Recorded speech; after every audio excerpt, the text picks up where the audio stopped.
Have you ever read a message 3 times, then somehow found 3 different meanings in the same sentence? The first time, it sounds normal. The second time, it sounds cold. The third time, your brain is already building a whole court case. Maybe they're upset. Maybe you said something wrong. Maybe that short reply means something is changing.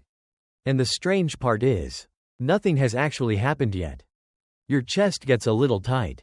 Your stomach drops. You start scrolling back through old conversations like you're searching for evidence. You remember their tone from yesterday. You compare the number of emojis. You notice they took 2 hours to reply instead of 20 minutes. And suddenly, your mind is not thinking anymore. It is investigating. But here's the first thing I want you to hear clearly. You are not broken for doing this.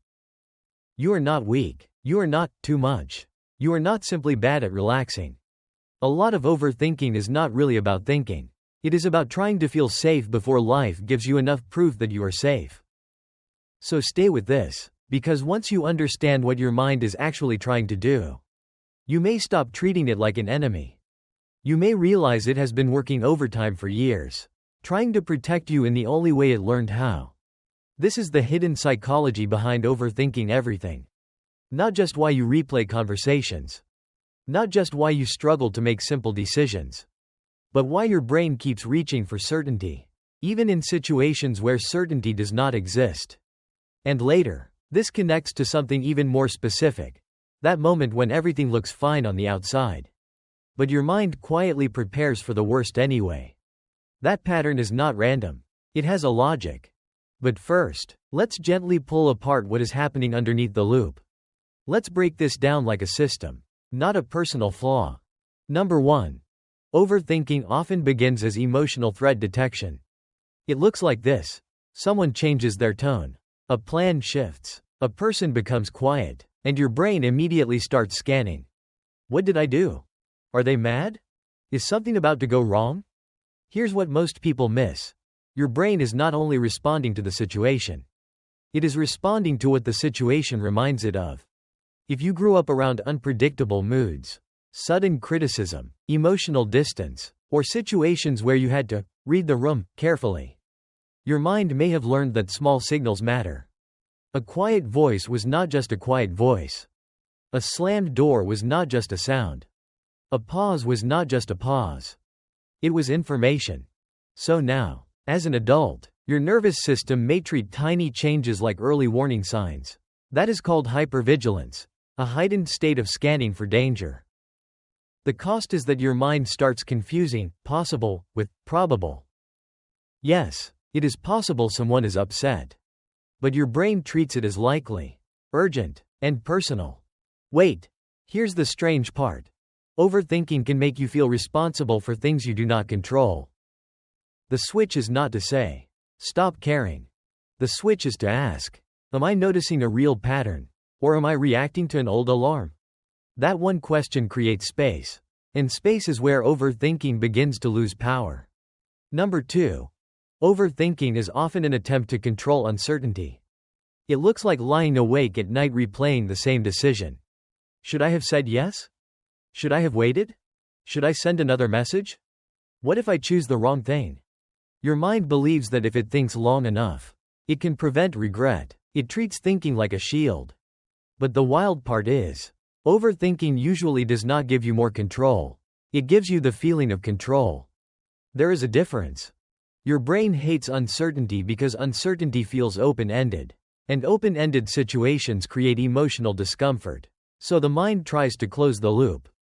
It imagines every outcome. It prepares every response. It rehearses every possible future conversation. Why does this happen? Because certainty feels like safety.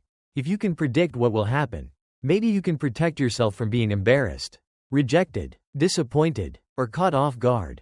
The cost is decision paralysis. You do not move because you are trying to find the perfect answer. But life rarely gives perfect answers before action. Most clarity arrives after you take a step, not before. Here's what most people miss. Some decisions do not require more analysis. They require more self-trust. The switch is to ask, what would I choose if I trusted myself to handle the outcome? Not control the outcome. Handle the outcome. That is a very different kind of confidence. Number 3. Overthinking can be a learned way of avoiding feelings. This one is subtle. It looks like analyzing a feeling instead of feeling it. You feel hurt, but instead of saying, "That hurt," your mind says, "Why did they say that? What does it mean? What does it reveal about the relationship? What if I am overreacting? What if I am not reacting enough?"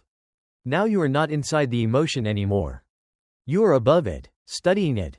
That can feel safer. Because feelings are immediate, they live in the body. They can be messy, intense, and hard to organize.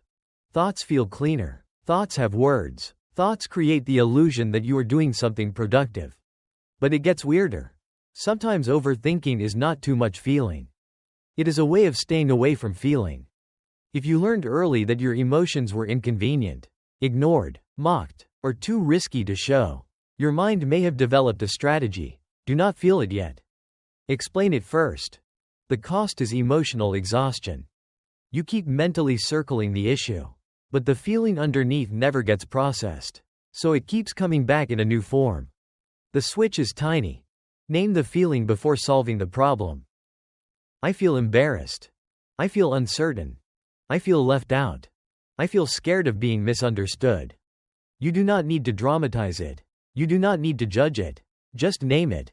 Because once a feeling is named, the brain often stops needing to disguise it as a debate.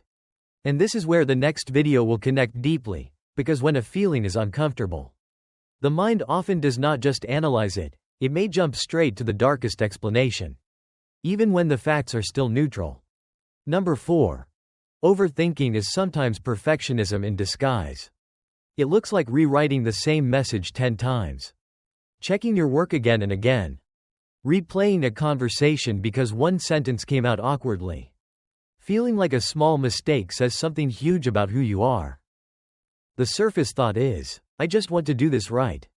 But underneath, the fear may be, if I do this wrong, I might lose approval, respect, connection, or safety. Here's the part nobody talks about enough. Perfectionism is not always about wanting to be impressive. Sometimes it is about trying not to be attacked. Trying not to be judged. Trying not to be abandoned. Trying not to give anyone a reason to pull away. So the mind becomes a quality control machine.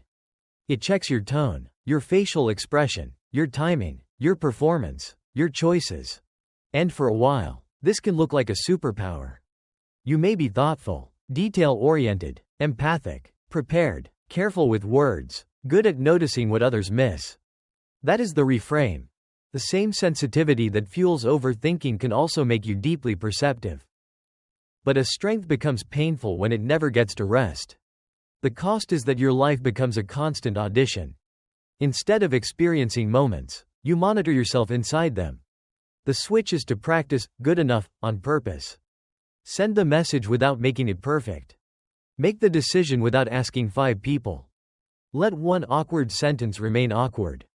Not because standards are bad, but because your nervous system needs evidence that imperfection does not equal disaster. Number 5. Overthinking grows when your brain does not trust safety to last. This is the deep layer. It looks like being unable to relax even when things are okay.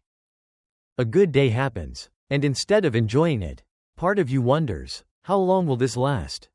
Someone is kind, and part of you thinks, what do they really mean? A relationship feels stable, and your mind searches for the hidden problem.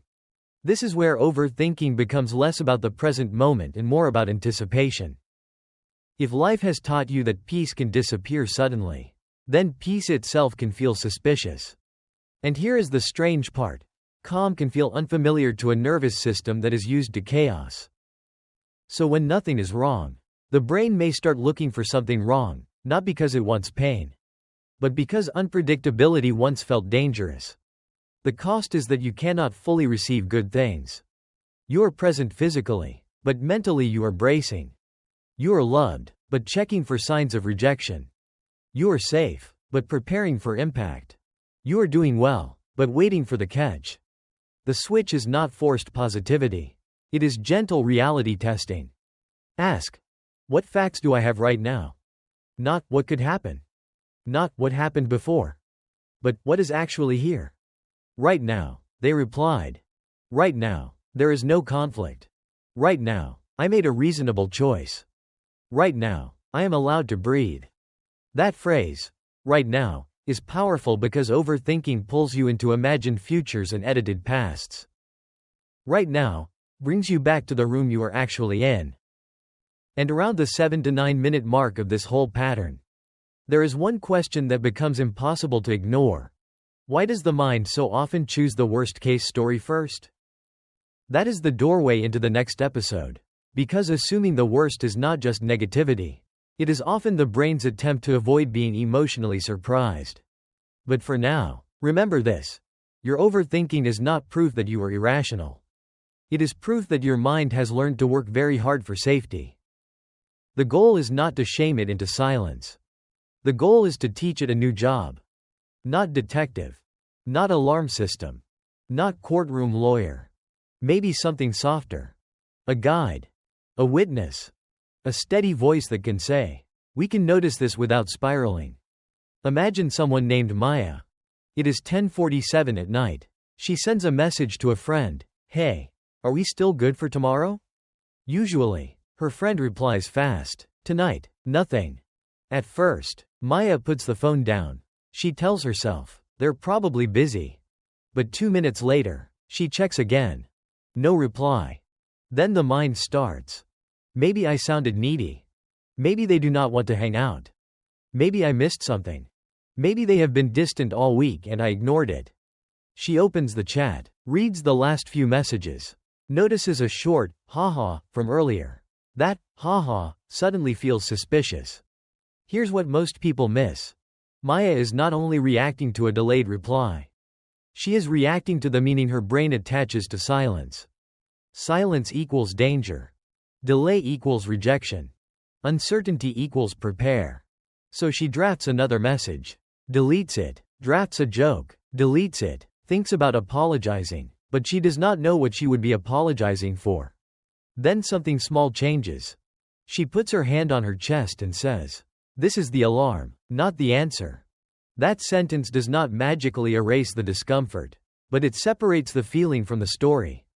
The feeling is, I am anxious. The story is, I am being rejected.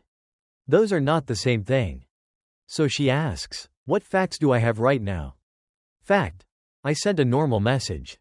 Fact, they have not replied yet. Fact, I do not know why.